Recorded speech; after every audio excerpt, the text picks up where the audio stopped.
Ya, alhamdulillah. Arifin di depan. Coba maju. Pak Haji Ahmad, maju lah.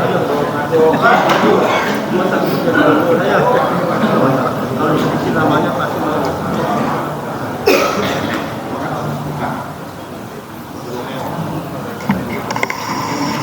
Langsung.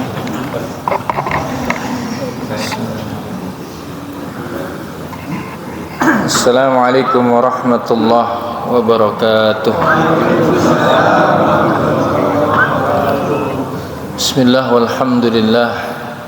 Wassalatu wassalamu ala Rasulillah Sayyidina wa habibina wa syafi'ina wa maulana Muhammad ibni Abdullah wa ala alihi wa ashabihi wa man tabi'ahu wa walah. La hawla wa la quwata illa billah, amma ba'du. Hadratal mukarramin wal muhtaramin, yang bersama-sama kita hormati Ketua Dewan Kemakmuran Masjid Jami' Al-Muqarrabin Al-Mukarram Al-Muhtaram Bapak Haji Luqmanul Hakim mata'anallahu bituli hayatih. Saya hormati Al-Mukarram Al-Muhtaram Bapak Haji Muhyiddin, Bapak Haji Ruhyata, serta para pengurus yang lain yang tidak bisa saya sebut namanya satu persatu, namun tanpa mengurangi rasa hormat dan ta'zim saya. Semoga kita semua yang hadir, yang duduk di majelis yang mulia ini senantiasa mendapatkan limpahan rahmat, taufik, hidayah serta inayah dari Allah Subhanahu wa taala. Marilah pertemuan kita di subuh yang indah ini, di awal Ramadan ini, dengan membaca Ummul Quran Suratul Fatihah. Semoga Allah mudahkan segala urusan kita, baik urusan dunia maupun urusan akhirah. Dan semoga dengan kita membaca Suratul Fatihah, Allah Subhanahu wa taala senantiasa membimbing jiwa kita sehingga kita senantiasa berjalan sesuai dengan apa yang diridhai oleh Allah Subhanahu wa taala. Ala hadhihi niyyah al-Fatihah. A'udzu billahi minasyaitonir rajim. Bismillahirrahmanirrahim. Alhamdulillahirabbil alamin. Arrahmanir rahim. Maliki yaumiddin. Iyyaka na'budu wa iyyaka nasta'in. Ihdinas siratal mustaqim. Siratal ladzina an'amta 'alaihim ghairil maghdubi 'alaihim waladdallin. Amin. Bapak Ibu yang dimuliakan Allah, kita akan lanjutkan kajian kitab Bulughul Maram min Adillatil Ahkam, satu kitab yang ditulis oleh seorang ulama besar, Al-Imam Ahmad Ibnu Ali Ibnu Hajar Al-Asqalani, yang mana kita masih membahas tentang kitab Thaharah, kitab bersuci, dan kita masih membahas babul miyah, bab tentang macam-macam air. Dalam bab macam-macam air ini, Al-Imam Ahmad Ibnu Ali Ibnu Hajar Al-Asqalani, yang lebih populer dipanggil Ibnu Hajar Al-Asqalani, beliau meriwayatkan satu hadis dari Imam Ahmad dan Ibnu Majah. Dikatakan wa an Ibni Umar radhiyallahu taala anhuma, dari sahabat Rasulullah yaitu Abdullah Ibnu Umar Ibnu Khattab, semoga Allah meridai keduanya. Qala, Abdullah Ibnu Umar Ibnu Khattab, beliau mengatakan, qala Rasulullah sallallahu alaihi wasallam, baginda Rasul sallallahu alaihi wasallam pernah bersabda, uhillat lana maitatan, dihalalkan bagi kita dua bangkai, wadamani, dan dua darah. Fa ammal maitatani, maka adapun dua bangkai yang dihalalkan kepada kita adalah fal jaratu wal hutu, yaitu bangkai belalang dan bangkai ikan. Wa ammad damani, dan adapun dua darah yang dihalalkan bagi kita adalah fattihalu wal kabidu, yaitu hati dan jantung. Akhrajahu Ahmad wa Ibnu Majah wa fihi dha'fun. Hadis ini ditakhrij atau dikeluarkan oleh Imam Ahmad dan Ibnu Majah, dan dikatakan di dalam hadis ini ada kelemahan, Jadi hadis ini ada dua riwayat. Ada riwayat yang marfu itu sampai ke Rasulullah. Ada yang mauquf, yaitu terhenti hanya pada Abdullah ibnu Umar. Yang marfu memang lemah, dhaif, tapi yang mauquf dikatakan oleh para ulama sahih. Jadi hadis ini ada dua riwayat, ada yang marfu, ada yang apa? Mauquf. Yang marfu itu lemah, sedangkan yang mauquf itu sahih. Bapak Ibu yang dimuliakan oleh Allah, yang meriwayatkan hadis ini adalah sahabat Rasulullah yang bernama Abdullah ibnu Umar. Jadi Nabi ini punya sahabat yang luar biasa, yang namanya adalah Umar bin Khattab. Kenapa saya katakan luar biasa? Nabi pernah sampaikan kepada Umar, wahai Umar, kalau engkau berjalan di satu tempat, maka setan tidak akan berani lewat tempat itu. Jadi bisa dikatakan Umar itu nggak usah bulan Ramadan, di luar Ramadan aja takut setan nggak goda dia. Kalau kita kan Ramadan baru aman dari setan. Kan disebutkan oleh Rasulullah SAW, idza jaa Ramadan futihat abwabul jannah wa ghuliqat abwabun nar wa sulsilatis syayatin. Kalau Ramadan datang, itu pintu surga dibuka, pintu neraka ditutup, setan dibelenggu. Masih ada yang nanya, katanya setan dibelenggu, kenapa kok masih banyak kemaksiatan, masih banyak yang korupsi, ya. Warung setengah tirai kok masih buka. Ya. Ada orang nggak kelihatan mukanya makan, tapi kakinya kelihatan. Maka untuk menjawab pertanyaan ini, Nabi pernah bilang kepada Abu Dzar Al-Ghifari, ya Abu Dzar, hal ta'awadta min syayatinil jinni wal ins. Wahai Abu Dzar, apakah engkau sudah minta perlindungan kepada Allah dari godaan setan dari jenis manusia dan jin? Ucapan Rasulullah ini menimbulkan pertanyaan dari Abu Dzar Al-Ghifari, sehingga beliau berkata, ya Rasulullah, apakah ada setan dari kalangan manusia? Yang populer kan setan itu dari kalangan jin. Maka Nabi Muhammad menjawab, na'am ada. Huwa asyaddu minal jin, setan dari kalangan manusia itu lebih berat untuk dihadapi dari setan dari kalangan jin. Ya memang di bulan Ramadan setan dari kalangan jin itu dibelenggu, maksudnya dibelenggu, ditutup aksesnya sehingga tidak bisa menggoda manusia. Tapi setan dari kalangan manusia masih berkeliaran, bisa jadi satu kasur dengan kita, bisa jadi satu rumah dengan kita, bisa jadi satu kantor dengan kita, bisa jadi. Jadi Bapak Ibu yang dimuliakan oleh Allah, jadi yang namanya Umar bin Khattab itu nggak usah bulan Ramadan, di luar Ramadan setan nggak berani goda Umar bin Khattab. Ini Umar bin Khattab punya anak alim, wirai, ahli, bisa dikatakan ahli zuhud, namanya Abdullah bin Umar bin Khattab. Bahkan dikatakan Abdullah bin Umar bin Khattab adalah seorang sahabat yang mulai dari ucapan sampai pakai baju, sampai gayanya itu meniru baginda Rasulullah Shallallahu Alaihi Wasallam, sehingga ketika Rasulullah wafat, ada yang mengatakan kalau kalian kangen dengan Rasulullah maka cukup melihat siapa?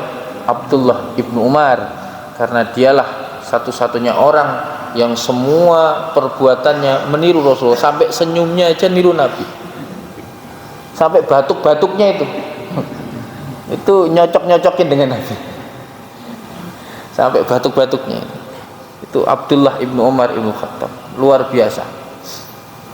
Abdullah ibn Umar ibn Khattab radhiyallahu ta'ala an dikatakan akhiru man tufiya bi Makkah al-Mukarramah minas sahabah radhiyallahu ta'ala an.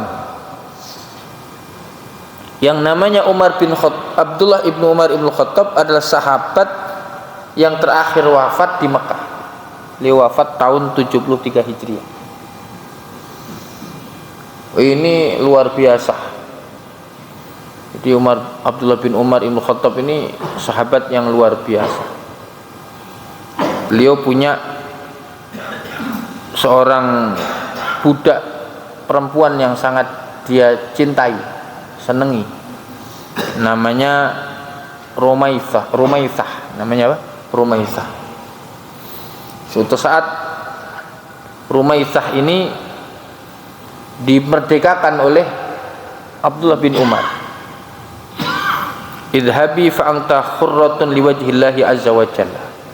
Pergilah engkau Rumaisah, sejak saat ini engkau merdeka. Aku merdekakan engkau karena Allah.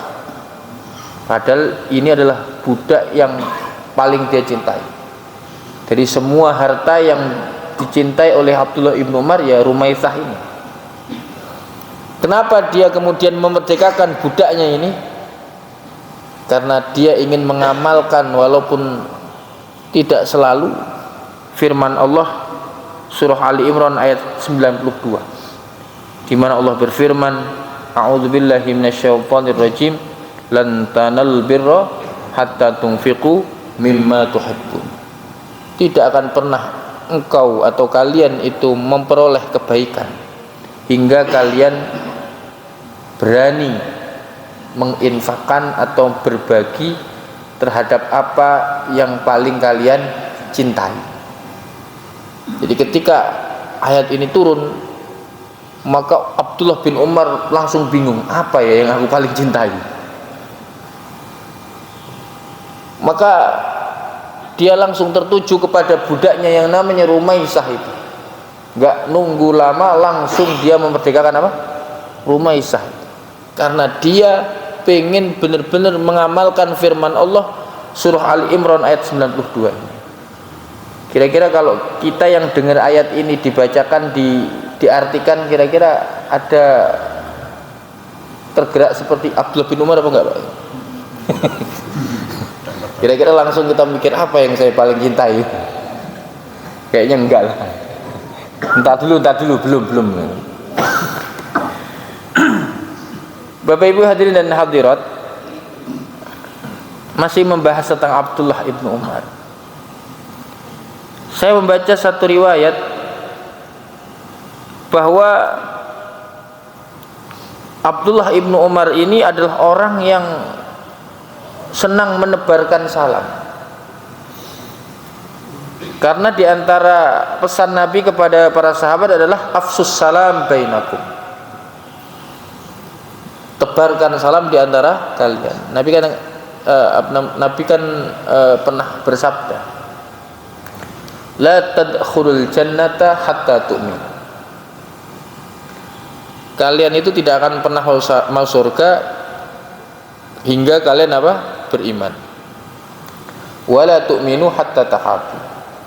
Kalian tidak dianggap sempurna imannya hingga kalian saling mencintai. Kemudian Nabi bilang, maukah kalian aku kasih tahu satu amalan yang kalau kalian mengerjakannya maka hati kalian akan saling terpaut, saling mencintai? Qalu bala ya Rasulullah. Para sahabat menjawab, tentu ya Rasulullah. Apa itu? Nabi katakan, afsus salam bainakum. Tebarkan salam di antara kalian. Kalau salam itu sudah membudaya, sesama umat Islam saling mengucapkan salam, maka yang terjadi adalah sesama umat Islam akan saling apa? Mencintai. Dan itu yang diinginkan oleh Abdullah ibnu Umar.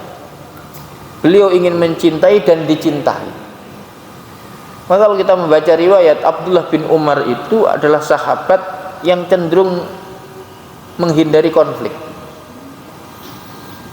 Ketika ayahnya wafat, yaitu Umar bin Khattab, banyak yang mendatangi beliau untuk membaiatnya menjadi pengganti daripada Umar bin Khattab, tapi menolak. Abdullah bin Umar menolak, nggak mau. Beliau nggak mau berpolitik. Ketika Utsman bin Affan wafat, banyak yang datang kepada beliau untuk berbaiat. Wahai Abdullah bin Umar, ulurkan tanganmu, kami akan berbaiat kepada engkau sehingga engkau menjadi pengganti daripada Utsman. Nah, nggak mau dia. Andai kata mau, maka Abdullah bin Umar ini akan masuk dalam barisan Khulafaur Rasyidin. Tapi beliau nggak mau. Padahal saat itu peluangnya sangat besar. Kalau sekarang kan nggak ada peluang, dibeluang-beluang. Padahal peluangnya besar. Anak khalifah. Dan beliau itu dipilih bukan karena anak Umar, tapi memang karena pribadinya yang hebat. Kalau di kita kan masih anaknya siapa dulu. Jadi Bapak yang dimuliakan oleh Allah Subhanahu wa taala, kalau Abdullah bin Umar enggak begitu. Beliau dipilih bukan karena beliau anak siapa, tapi memang karena kapasitas beliau. Kemampuan beliau ada. Makanya Ibnu Umar ini beliau ingin selalu dicintai dan mencintai. Ya, karena beliau tidak masuk dalam lingkaran politik, maka beliau ini aman. Jadi kalau pengen aman nggak usah ikut politik. Kalau ikut politik ya nggak aman, ya, banyak musuhnya. Bapak yang dimuliakan oleh Allah Subhanahu wa taala. Dikatakan di antara amalan Abdullah bin Umar adalah beliau ini selalu mengucapkan salam dengan siapapun, mau ketemu orang dewasa, mau ketemu anak-anak, mengucapkan salam. Dan ini beliau lakukan karena beliau meniru pujaan hati beliau, yaitu Rasulullah Shallallahu Alaihi Wasallam. Pernah beliau ditanya, kenapa sih beliau itu selalu mengucapkan salam kepada siapapun yang ditemuinya dimanapun. Beliau mengatakan, inilah akhruju wa ma li hajatun illa an usallima ala nas wa yusallimuna alayya. Aku itu kalau keluar rumah tidak ada tujuan kecuali karena aku ingin mengucapkan salam kepada orang dan aku ingin mendapatkan balasan salam dari mereka. Kalau kita kan keluar rumah kan lain Pak ya, nyari gorengan, nyari nasi uduk. Kenapa keluar nyari nasi uduk? Jadi kalau Abdullah bin Umar enggak, beliau ingin keluar rumah itu tujuannya hanya ingin mengucapkan salam dan mendapatkan balasan salam. Atau kalau enggak ada yang mengucapkan salam kepada beliau. Ada enggak yang seperti ini Pak? Kayaknya jarang. Hampir enggak ada. Mungkin enggak ada. Orang yang keluar rumah ditanya ngapain keluar rumah? Ya pengen ngucapin salam atau pengen jawab salam. Jadi Abdullah bin Umar itu kalau pengen keluar rumah, beliau itu hanya ingin ketemu orang sehingga dia bisa mengucapkan salam atau dia disalami. Wah, ini kalau punya prinsip seperti ini enak. Keluar rumah hanya tujuannya itu doang. Jadi kalau udah ngucapin salam atau ada orang yang mengucapkan salam kepadanya, udah lega aja hatinya, udah pulang dalam kondisi apa? Lega, karena tujuannya tercapai. Dan ini sangat murah sekali. Kalau nyari nasi uduk kan pakai duit, apalagi beli sate pasti pakai duit. Tapi kalau ngucapin salam kan enggak. Syaratnya cuma ketemu orang doang. Baik, Bapak Ibu yang dimuliakan oleh Allah Subhanahu wa taala, dikatakan oleh Abdullah bin Umar, uhillat lana maitatani wa damani. Dihalalkan bagi kami 2 bangkai dan 2 darah. Dikatakan bahwa hadis ini adalah dalil diharamkannya bangkai dan darah. Uhillat lana maitatani wa damani. Ada 2 bangkai dan 2 darah yang dihalalkan kepada kami, berarti selebihnya darah dan bangkai itu haram. Dan ini sesuai dengan firman Allah, di mana Allah berfirman, innama harrama alaikumul maitata waddama. Sesungguhnya Allah itu mengharamkan atas kalian bangkai dan darah. Jadi darah dan bangkai itu haram. Ya haram dikonsumsi. Jadi kalau kaidah fikihnya itu semua yang haram dikonsumsi ya berarti haram dijual belikan. Jelas ya? Semua yang haram dikonsumsi berarti haram untuk apa? Dijual belikan. Umpamanya ada orang ngumpulin darah terus dijual. Loh kok dijual Pak? Kan yang tidak boleh memakan. Berarti saya jual aja lah daripada saya makan. Ya ada orang yang pikirannya kayak gini ada. Dia kumpulin bangkai-bangkai dijual.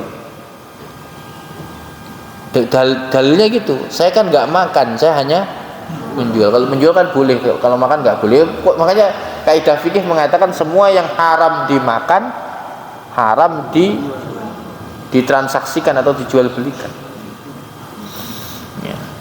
Jadi dikatakan bahwa hadis ini adalah penguat daripada firman Allah tentang keharaman bangkai dan darah.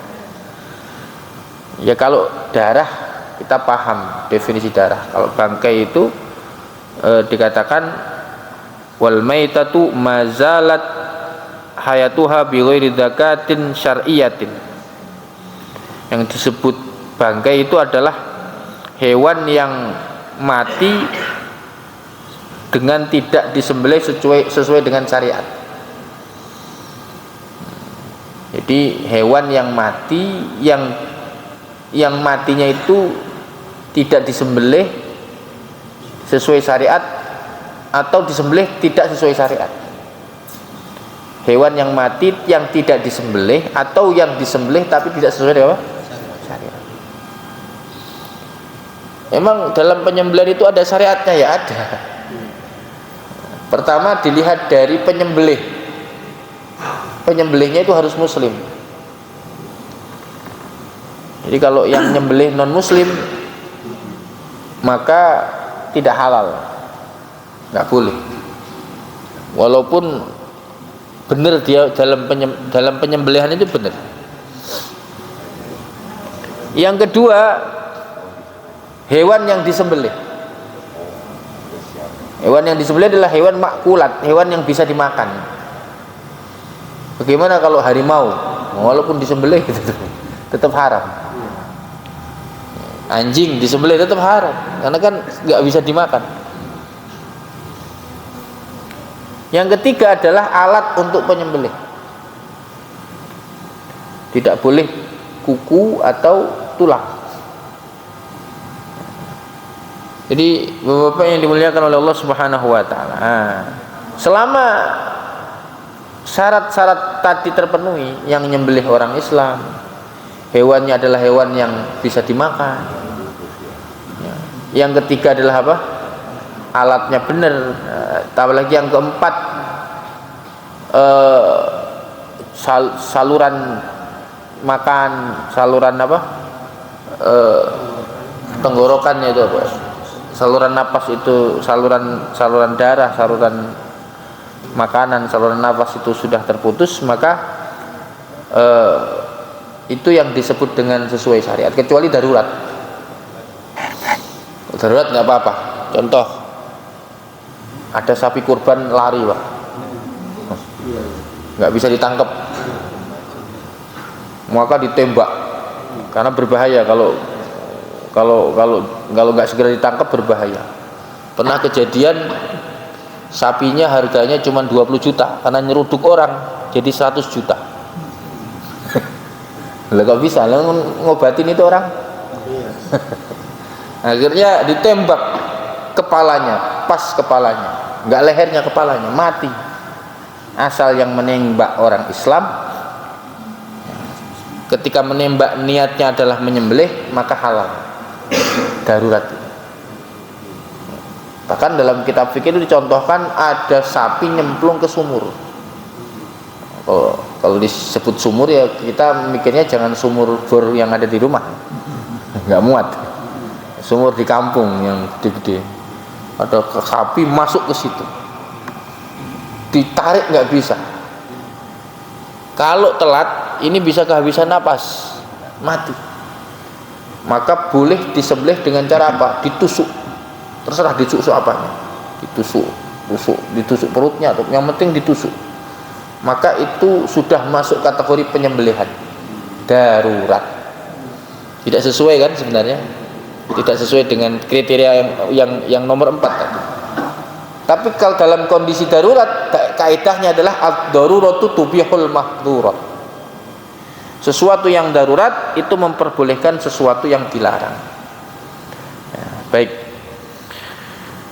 Bapak Ibu yang dimuliakan oleh Allah Subhanahu wa taala, jadi itu yang namanya bangkai. Tapi dikatakan bangkai yang haram tadi ada pengecualian.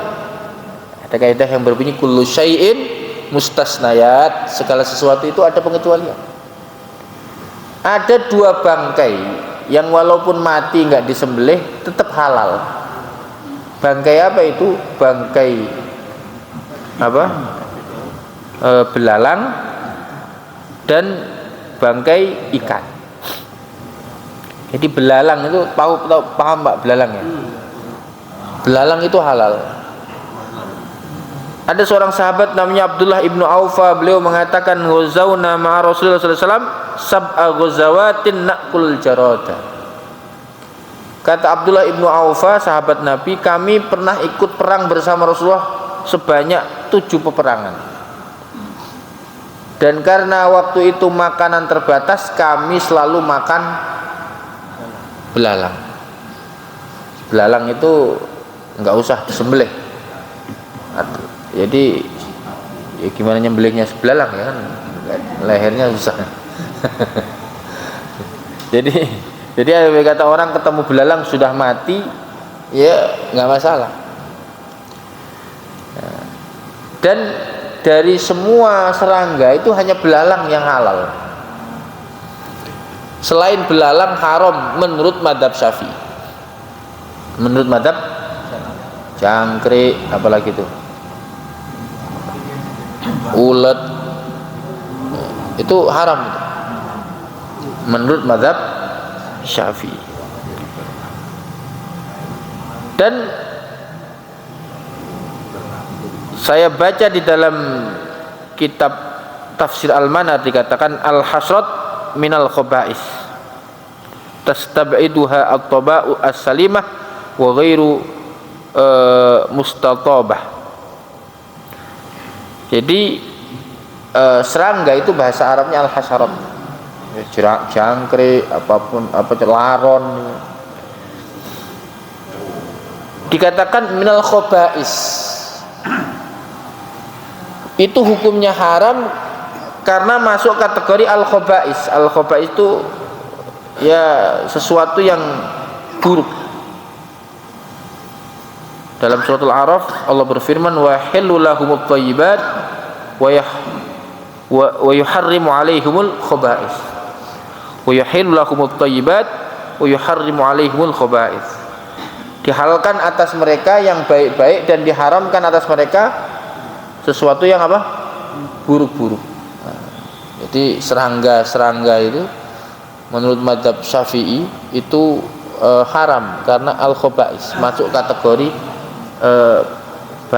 hewan-hewan yang menjijikkan, hewan-hewan yang kotor. Maka ini berbeda dengan pandangan Imam Hanafi dan Imam Maliki, atau mazhab Hanafi, mazhab Maliki yang mengatakan bahwa serangga-serangga termasuk cacing itu tidak haram. Dalam mazhab Syafi'i cacing itu haram. Ini menjadi pertanyaan, bagaimana kalau di antara kita ada yang sakit tipes, biasanya beli apa itu? Iya, beli cacing. Kan ada itu obat cacing itu, ampuh itu biasanya, minum 2-3 hari sembuh. Biasanya obat dokter ditambah dengan obat itu ada kemajuan orang yang minum. Maka andai kata terpaksa karena memang kita butuh obat itu, ya udah, niatkan ikut mazhab Maliki atau Hambali tadi, yang mengatakan bahwa al-hasyarat atau serangga-serangga itu tidak apa-apa. Jadi saya ulangi lagi, menurut mazhab Hanafi dan Maliki itu tidak apa-apa. Ya, jadi demikian. Ya, kalau ikan ya mau matinya berapa lama nggak masalah. Ya, contohnya ikan asin.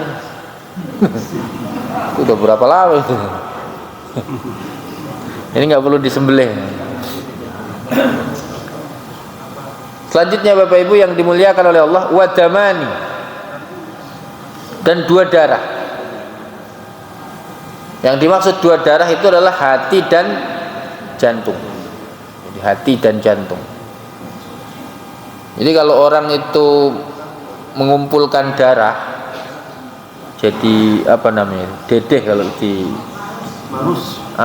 Marus itu kalau dijajarkan dengan hati itu ada kemiripan.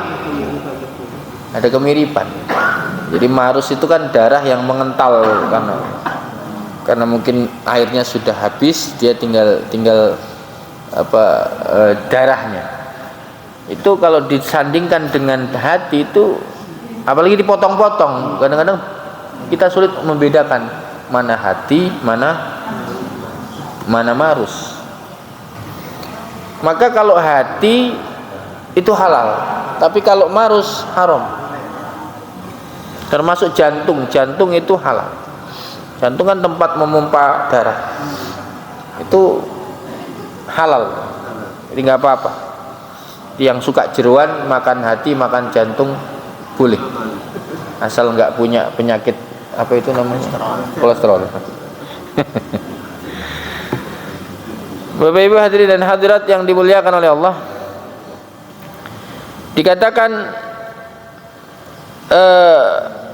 wa ma'nal hadis annal maitata muharramatun wattama muharramun bin nassil Qur'an walakin Allah subhanahu wa ta'ala uhilla li hadhil ummah al-islamiyah naw'aini minal maitati wa naw'aini minad dam wa hadza min rahmatihi subhanahu bi hadhil ummah wa taysirihi 'alaiha. Jelas di dalam Quran itu yang namanya bangkai, namanya darah itu haram. Hadis pun mengatakan demikian. Kenapa di sini ada bangkai dan darah yang dihalalkan? Ini sebagai bentuk rahmat Allah untuk kita dan sebagai bentuk kemudahan untuk kita. Makanya Allah itu kan di dalam Al-Quran disebutkan yuridullahu bikumul yusra wala yuridu bikumul usra. Allah itu menghendaki kalian mudah dan Allah tidak menghendaki kalian sulit. Makanya di antara bentuk Allah mempermudah kita adalah dari semua yang diharamkan itu ada yang dihalalkan. Ya. Makanya Allah berfirman, kulu min thayyibati ma razaqnakum. Karena sudah ada yang halal, maka makanlah yang halal dari apa-apa yang kami rizkikan kepada kalian. Makanlah yang baik-baik dari apa yang kami rizkikan kepada kalian. Kalau pengen merasakan sensasi makan darah, cukup makan hati sama jantung tadi. Kalau pengen merasakan sensasi makan bangkai, ya ikan aja udah. Kalau enggak belalang tadi. Jangan yang lain kecuali darurat.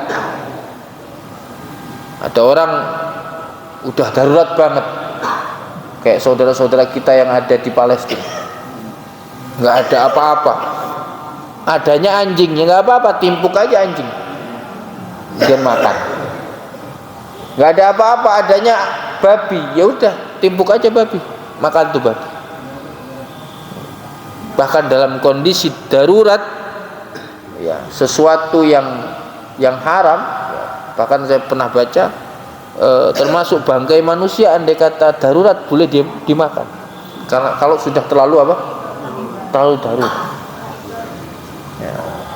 Semoga kita nggak sampai pada situasi-situasi yang darurat seperti itu. Ya. Baik, ini kalau ngomong lama-lama nggak ada sarapannya masalahnya. Ada pertanyaan nggak ini? Ada pertanyaan? Cukup?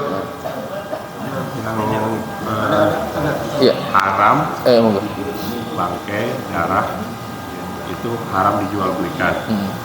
Juga otomatis najis. Iya. Najis. Iya benar. Jadi baik, sesuatu yang najis itu pasti haram. Tapi sesuatu yang haram belum tentu najis. Jadi haram ini bisa diibaratkan rumahnya, wadahnya. Di dalam istilah haram ini banyak, diantaranya sesuatu yang najis. Maka kalau ada pertanyaan kenapa bangkai dan darah itu haram, maka ilatnya adalah najis tadi. Kan al hukmu yaduru ma'ilatihi wujudan wa adaman. Ada tiadanya hukum itu kan tergantung sebab musabab. Disebabkan ilatnya. Ilatnya itu penyebab. Dan penyebab dari keharaman bangkai dan apa? Dan darah itu adalah najis. Makanya nanti kita akan membahas tentang najis yang bisa disucikan. Jadi dari haram kemudian jadi halal. Apa itu? Kulit. Jadi kulit hewan itu kulit. Pokoknya selain anjing dan babi, selain kulit anjing dan babi dan manusia, tiga ini. Selain kulit anjing, babi, manusia itu bisa disamak, bisa didibak. Disamak itu dibersihkan, disucikan. Sehingga yang awalnya kulit tidak boleh dijual karena najis, karena kenajisannya hilang, kemudian menjadi suci dan boleh dijual belikan. Contohnya kulit buaya. Bukan buaya darat Bu ya, buaya air. Kalau buaya darat tetap nggak boleh. Ada buaya mati, kita kuliti, terus kulitnya disucikan. Tapi kalau langsung dijual dalam kondisi kulitnya nggak boleh, karena masih apa? Masih najis. Kalau kulit hewan kurban kan memang suci Pak, lain cerita ini. Ini kulit apa? Buaya. Jadi pengelola kulit buaya itu harus mensucikan dulu kulitnya baru dijual. Kalau mau menjual dalam kondisi najis, maka akadnya bukan jual beli tapi nakliyat, pemindah tanganan. Itu dalam fikih seperti itu.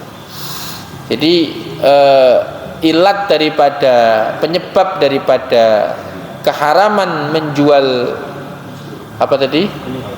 Bangkai dan darah itu karena najis. Dan tidak bolehnya memakan bangkai dan darah itu juga karena najis. Makanya kan kaitannya tadi semua yang tidak boleh dikonsumsi berarti tidak boleh dijual belikan. Simpel itu untuk mengetahui. Boleh nggak jual ini ya? Pertanyaannya boleh dikonsumsi atau tidak? Ya. Kalau kaitannya makanan Pak ya, ntar kayu lagi Pak, kayu tuh nggak bisa dijual Pak karena nggak bisa dimakan. Lain ini. Jadi nggak bisa pakai kaidah ini. Ya,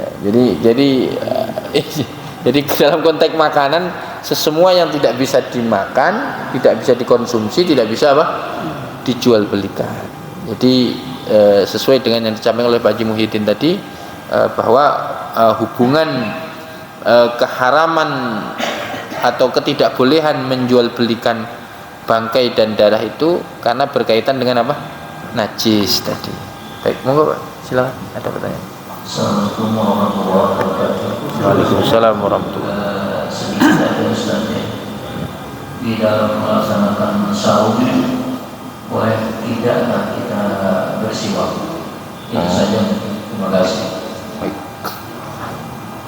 Bapak yang dimuliakan oleh Allah Subhanahu wa taala, pertanyaan ini sudah dibahas oleh para ulama fikih. Siwak itu kalau diterjemahkan dalam konteks saat ini kan sikat gigi. Sikat gigi dan siwak, arti siwak itu kan menggosok. Makna siwak itu maknanya kan menggosok. Ya kan sama dengan sikat gigi, menggosok juga. Bedanya kalau siwak itu ya pakai apa? Pakai kayu. Kalau orang Arab, karena di sana mengada pohon namanya kayu arok. Kayu arok itu di sini nggak ada, Pak. Itu kayu yang cukup kayunya itu cepet keropos tuh kulitnya itu, dan dalamnya itu mudah untuk dibikin serat. Jadi Rasulullah itu biasanya kayu arok itu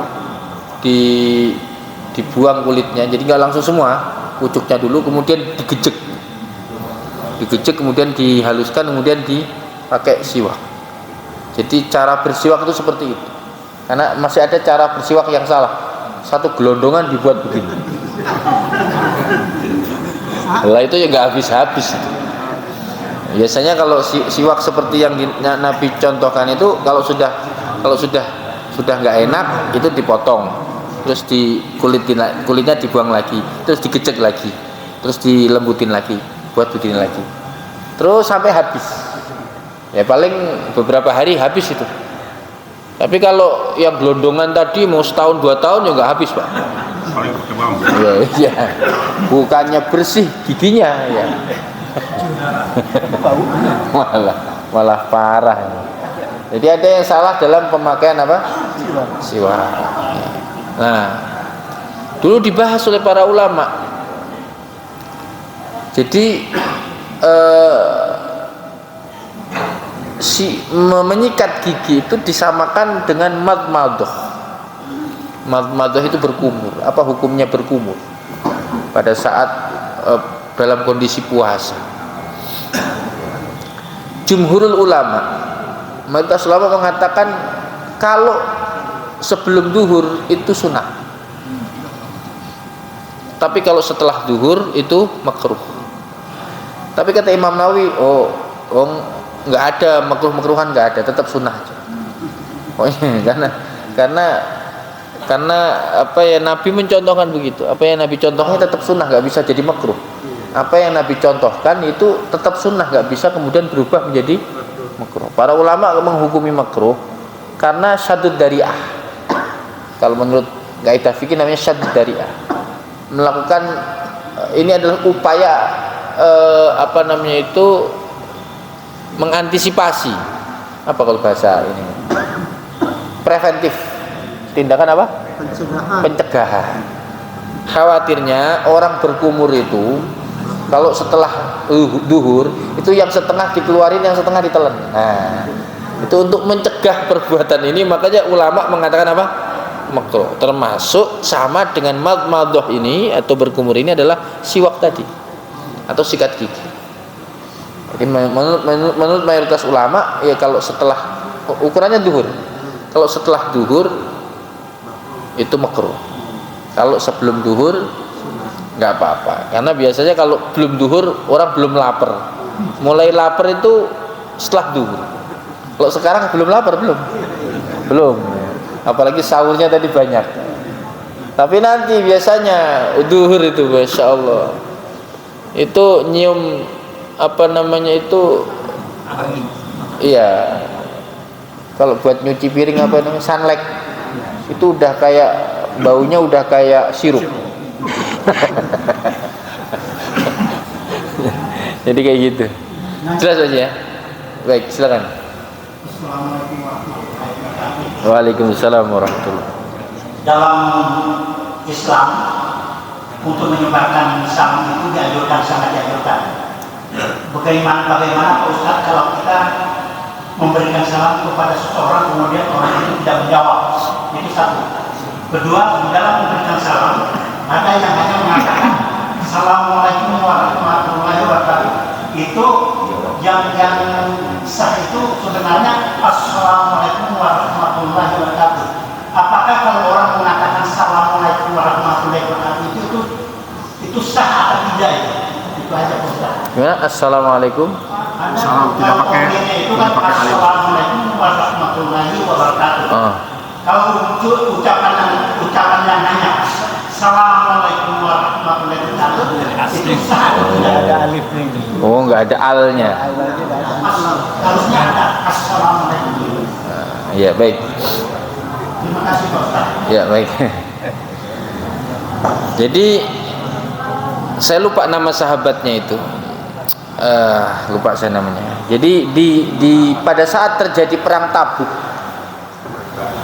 perang yang terjadi pada tahun ke-9 Hijriah, itu ada 3 sahabat Nabi yang tidak ikut perang. Tidak ikut perang. Sehingga sepulang Rasulullah dari Tabuk, mereka yang nggak ikut perang ini kan disidang. Kalau orang munafik jumlahnya 80 itu dilepas oleh Rasulullah, nggak dihukum, nggak dikasih sanksi. Tapi 3 orang ini disanksi, dan itu disebut dalam Al-Quran. Nah, sanksinya apa? Nggak diajak ngomong. Bayangkan selama 50 hari nggak diajak ngomong. Dia datang ke Rasulullah, Nabi Assalamualaikum ya Rasulullah, Nabi nggak jawab. Jadi kalau dia ngucapin salam ke Rasulullah, Nabi nggak jawab. Kalau dia ngucapin salam ke siapapun nggak ada yang jawab. Sehingga kalau ada orang yang kita ucapin salam, dia tidak menjawab, tergantung siapa kita. Kalau kita adalah orang yang terhukum seperti tadi, dihukum hukum sosial namanya itu. Jadi Nabi bilang jangan ajak dia ngomong, jangan disapa, jangan ada yang menyapa. Kalau dia nyapa jangan diraukan. Wah, itu sanksi sosial selama 50 hari. Bahkan hari ke-40 Nabi bilang, istrimu kamu pisah aja sama istrimu. Waduh, udah ngomong sama tetangga nggak ada yang jawab, istrinya disuruh apa? Disuruh pisah. Ini pisah, ini cerai bagaimana? Enggak, pisah aja. Jadi pisah aja. Jadi repot kan. Dan dia tuh nggak boleh ngomong dengan siapapun ya, ngomong tapi para sahabat nggak ada yang, kalau dia ke pasar Assalamualaikum nggak ada satupun yang jawab. Jadi saya mendapatkan satu penjelasan daripada ulama, di antara yang membahas ini adalah Syekh Muhammad Said Ramadan Al-Buti. Beliau mengatakan bahwa orang yang dihukum sosial karena kesalahannya, hukumannya berupa tidak disapa umpamanya, maka orang seperti itu ketika mengucapkan salam ya nggak apa-apa, tidak dijawab. Tapi kayaknya hukuman kayak gitu udah nggak ada, hanya ada di zaman Rasulullah SAW itu. Jadi gini, menjawab salam itu hukumnya wajib. Menjawab salam apa? Hukumnya wajib. Kecuali yang diucapkan salam adalah lebih dari 1 orang. Kan menjawab salam itu hukumnya fardu kifayah kalau banyak orang. Jadi umpamanya saya ngucapin salam kepada bapak ibu yang jumlahnya berapa ini, banyak ini. Kok yang jawab cuma setengah, maka setengahnya nggak apa-apa, nggak dosa, karena sudah terwakili dengan apa? Setengah. Atau yang menjawab cuma 1-2 orang. Tapi dulu walaupun demikian Rasulullah itu kalau ngucapin salam diulang sampai 3 kali. Jadi kalau beliau ngucapin salam yang jawab masih 1/3, beliau ngulang lagi. Kok yang menjawab sudah 2/3, beliau mengulangi lagi sampai yang menjawab semua. Makanya ada satu pembahasan kata para ulama, dianjurkan at-taslis dalam bersalam, yaitu mengulang sampai 3 kali supaya yang mendengar itu semuanya menjawab salam. Walaupun tidak wajib tapi penting bagi sebagian. Kalau dalam komunal seperti ini, dalam kelompok seperti ini kan, kalau kita ngucapin salam, sebagian yang menjawab, sebagian tidak, kan nggak apa-apa yang sebagian. Tapi kenapa dianjurkan mengulang? Ya karena walaupun sunnah penting, menjawab salam itu apa? Penting. Supaya yang ngucapin salam itu lega. Kalau kita ngucapin salam, boleh orang itu nggak jawab salam, syaratnya budek. Ya kan? Gak apa-apa. Syaratnya apa? Budek. Kalau itu orang bolot alias budek, nggak apa-apa nggak jawab salam. Orang dia nggak dengar. Jadi orang kalau kita ngucapin salam nggak jawab salam, ya ada beberapa kemungkinan. Ya bisa jadi budak, atau dia itu apa namanya itu orang yang lagi gedek sama kita, atau yang ketiga dia itu non muslim, kan gitu. Kenapa dia tidak menjawab salam? Jadi saya ulangi lagi, kalau kita mengucapkan salam dan orang itu tidak menjawab salam dan dia itu orang muslim walaupun gedek sama kita, ya tetap wajib menjawab salam. Dan menjawab salam, dan saya ulangi lagi, menjawab salam itu hukumnya wajib. Kalau tidak wajib itu apa? Dikatakan yang disebut wajib itu ma yusabu min fi'lihi wa yu'aqabu min tarkihi. Wajib itu perkara yang kalau dikerjakan dapat pahala, kalau ditinggalkan berdosa. Nah, itu namanya apa? Wajib. Itu, kalau orang tidak menjawab salam dia berdosa udah. Karena hukum tidak menjawab salam itu apa? Haram. Dosa. Dan hukum menjawab salam itu wajib. Kebalikannya berarti haram. Kebalikan wajib itu apa? Kemudian bagaimana terkait salam? Apakah perlu pakai assalam atau salam? Kalau kita baca dalam Quran itu kan ada beberapa ayat yang salam itu tidak pakai al, salamun alaikum.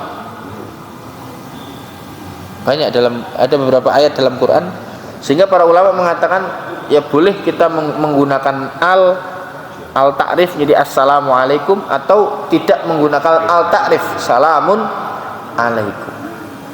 Jelas ya? Jadi nggak masalah itu. Dan salam itu kan redaksinya nggak mesti assalamualaikum. Boleh salamullahi alaikum warahmatuh, boleh. Jadi bukan assalamualaikum tapi salamullahi alaikum, boleh. Di redaksinya nggak mesti harus assalamualaikum. Boleh salamun alaikum, boleh assalamualaikum, boleh salamullahi alaikum. Jadi redaksinya silahkan seperti itu. Dan disunahkan menjawab salam itu menggunakan wawu ataf, wa alaikumussalam atau wa alaikumussalam, agar wawunya itu akan, kata para ulama, di antara hikmah kenapa pakai wawu wa alaikum, supaya tersambung, supaya itisol, nyambung antara salamnya orang yang mengucapkan kita dengan jawaban kita. Gitu Pak Haji ya. Jadi jawabannya seperti itu. Jadi boleh-boleh saja. Jadi minimal salam itu kan assalamualaikum. Jadi kalau jadi saya bilang salam itu kan ada 3. Salam untuk rumah yang ada penghuninya. Kalau ada penghuninya kita ucapkan assalamualaikum. Kalau nggak ada penghuninya, contohnya kita baru pulang kampung, ya, kunci kita bawa sendiri, kita buka pintu rumah, kita ucapkan assalamu alaina wa ala ibadillahis sholihin. Ditambahkan, saya baca di dalam kitab Dalil Falihin yang ditulis oleh Syekh Muhammad Alan As-Siddiqi, dikatakan kalau kita masuk ke dalam masjid atau musola, maka kita dianjurkan mengucapkan salamnya adalah assalamu ala rasul. Jadi kalau masuk masjid atau masuk musola ditambahkan kita mengucapkan assalamu ala rasul, semoga keselamatan atas rasul. Jelas Bapak Ibu ya? Jadi ada 3 salam tadi. Salam untuk rumah yang ada isinya, rumah yang kosong, termasuk rumah kosong itu ya pos kampling, gudang, pokoknya bangunan. Asal di situ ada bangunan, kita dianjurkan ngucapin salam. Kalau nggak ada penghuninya, ya tadi assalamu alaina wa ala ibadillahis sholihin. Pokoknya asal bangunan. Kalau bangunannya kecil Pak, contohnya kandang ayam, nggak perlu. Kandang ayam, ini bangunan gede ya, tempat orang. Kira-kira seperti itu. Cukup? Ini soalnya nggak ada sarapannya Pak.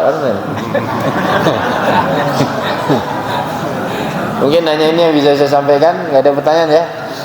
Masih ada Pak. Masih ada? Ibu ada. Ibu-ibu nggak ada, Bu? Biasanya ibu-ibu yang banyak nanya. Cukup? Ya. Iya. Yang nggak boleh mikum, apa mikum?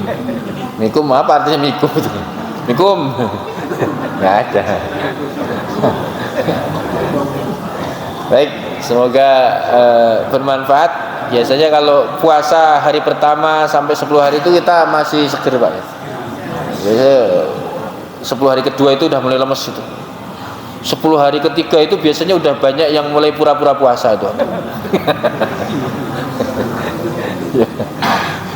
Ya, kalau masih 10 hari pertama, seminggu pertama itu nuansa puasa itu masih Semangat. saya itu akhir-akhir puasa itu kalau ke pasar itu udah kayak puasa. Orang pada di warung, kadang-kadang makan di parkiran, udah nuansa puasa hilang udah. Jadi kalau pengen ngerasain kayak apa puasa ke masjid. Kalau nuansa puasa itu di masjid. Benar 10 hari terakhir itu memang dianjurkan iktikaf itu biar kita nggak terpengaruh tuh. Karena di luar itu udah parah banget. Yang aman itu apa? Di masjid. Makanya 10 hari terakhir itu banyak orang yang sudah teler itu sebenarnya kita ke masjid lagi. Aman. Baik, kita tutup dengan doa kepada Allah Subhanahu wa taala. A'udzubillahi minasyaitonir rajim. Bismillahirrahmanirrahim. Alhamdulillah rabbil alamin hamdan syakirin hamdan amin hamdan yuwafi ni'amahu wa yukafi mazidah. Ya rabbana lakal hamdu laka syukru kama yanbaghi li jalalikal karim wa 'azimi sultanik. Wassallallahu wa sallim wa barik ala sayyidina Muhammadin wa ala alihi washabbihi ajma'in. Allahumma aslih dzata bainina Allahumma alif baina qulubina rabbana dzikr bana ba'da idh hadaytana wa hab lana min ladunka rahmah innaka antal wahhab. Rabbana atina fid dunya hasanah fil akhirati hasanah wa qina adzabannar wa adkhilna al-jannata ma'al abrar ya aziz ya ghaffar ya rabbal alamin. Subhana rabbika rabbil izzati amma yasifuna wa salamun alal mursalin walhamdulillahirabbil alamin. Insyaallah kita ketemu Tahun 22. Maret, April, Mei ya. 22. Hah? Baca ceramah ya ceramah. Oh iya. Jadi ketemu ya, ketemu. Maksudnya kajian ini April sama. Assalamualaikum warahmatullahi wabarakatuh.